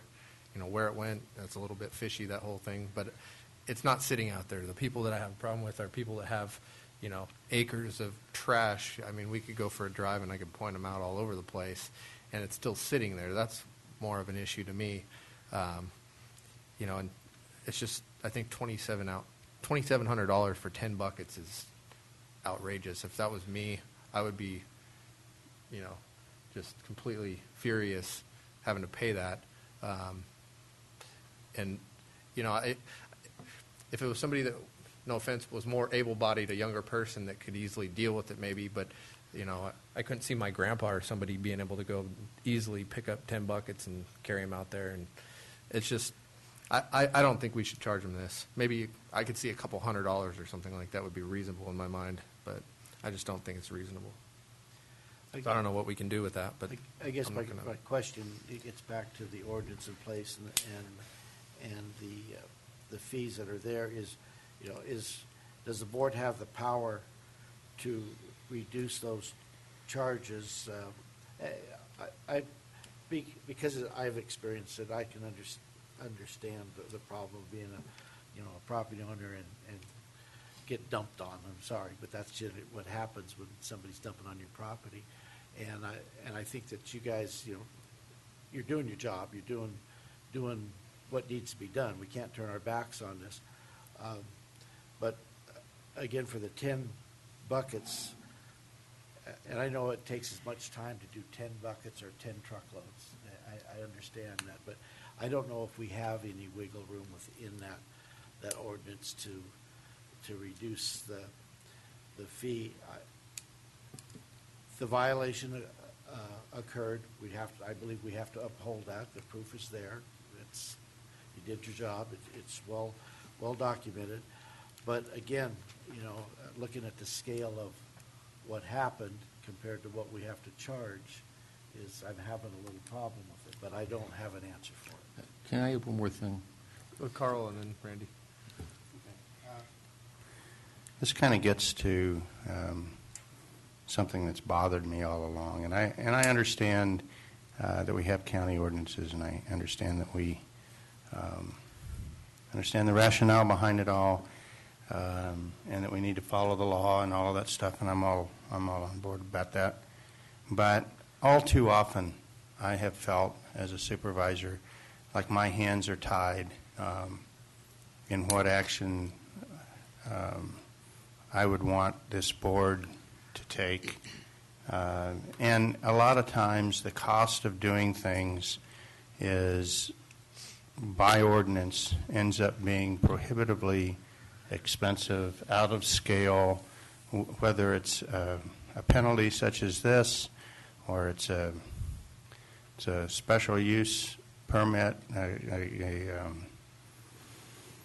a conditional use permit for a minor little thing that costs you $2,500 just because it's a conditional use permit. It just, I think that we need, as a county, to really review our fee structures, our penalties, fines, all of that stuff, with an eye to giving us more discretion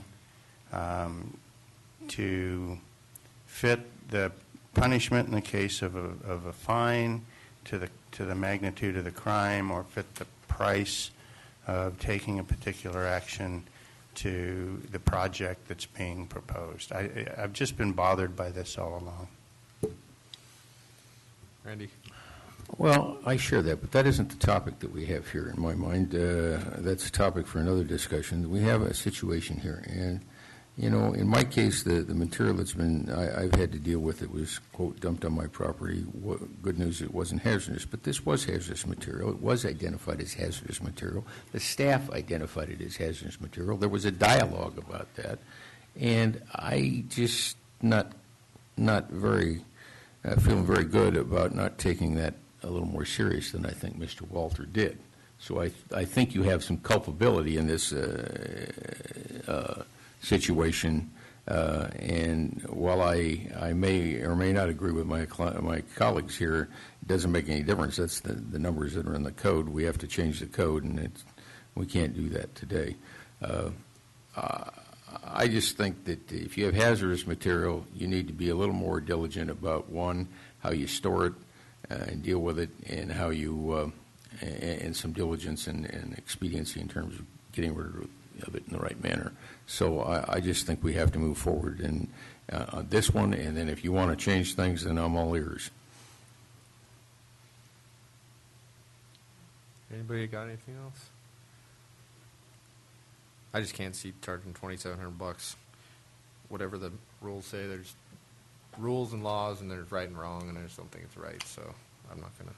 Can I point out something, just to be clear? The issue today is about the disposal piece, right? And The board has a couple of options. You can either find that the violations are true, and then, of course, we need to follow what our ordinance says if we do, or you can find that they're not true. And it's by preponderance of the evidence standard. So it's, 51% that he violated the code. So, looking at this, there was a violation. The stuff was there. He disposed of it. It's just not necessarily completely within the parameters or the direction of that. And I think that's somewhat of a subjective thing. Well, I think the issue, the way that I'm looking at it, is that some of it was disposed properly because some of it was brought, but part of it wasn't, and we have no proof how it was disposed or if it was disposed of properly. We don't know. So that's just a technicality, and that's unfortunate. But Well, except I don't want It's not to sitting out there. encourage just further dumping on other property. Don't want to, yeah, we need it to be taken care of properly. if But it I- was truckloads, I would be more concerned. But it's 10 buckets, I don't think As a- it's the purview of this, or the responsibility of this board to determine whether it was disposed of properly or not. Well, we don't know how some of it was disposed of. That is an unknown. Okay. But we don't, But we know that it's no longer there, and he has provided no evidence to your board how it was disposed of. John? Yeah, going with what Sarah has said, the evidence is clear that a violation occurred. We have proof of that. We've got the photographs. We've got the scenario of how he tried to get rid of it. So, the findings, I believe we're going to have to make that a violation has occurred. What I don't like about the findings is the cost to it. But then, taking what Sherry said, if we're not serious about this and those fines aren't substantial, or the cost, it could lead to further dumping. So, again, I don't have I was searching for an answer on the $2,700. Is there any way that can be reduced without violating the ordinance? I guess that's the clearest I can put it. There is a procedure for a penalty waiver. However, the penalty is $100 in this case. The remainder is abatement costs, staff time that was set by your board by resolution. Just to give some further information, under the Health and Safety Code, these types of violations are subject to a penalty of up to $25,000 a day. So That's ridiculous. So this is, we decided to proceed under our ordinance code because it's a gentler mechanism than bringing a civil action and threatening $25,000 a day per violation. So if I understand that right, our option is only on penalty waiver? Correct, and that waiver power, it resides with the code compliance officer.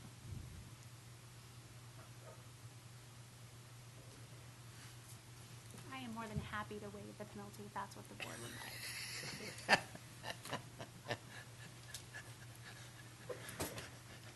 And all I did was look at you.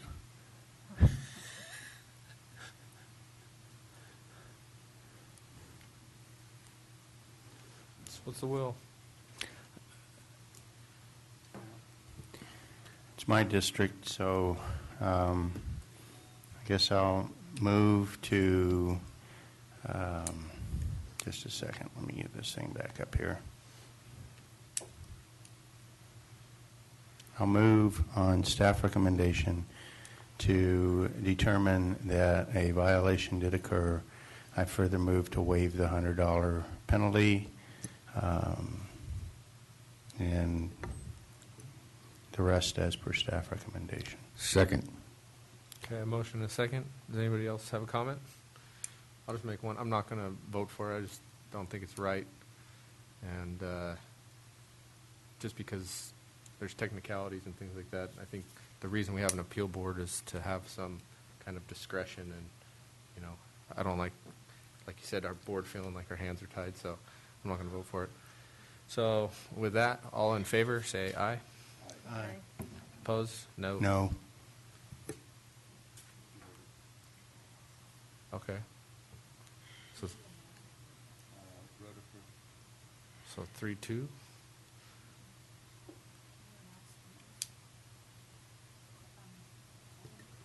Let me just do it one more time. Okay, just announce them. All in favor, say aye. Aye. No? No. Okay. Carries 3-2. Okay. Could our clerk please read our 21. 21 closed session? Closed session, public employee performance evaluation, Authority Government Code Section 54957B1. The title is the county administrator. Anything to report? Probably not. Hope not. Okay. Any public comment on the closed session? With that, we will adjourn or recess to closed session.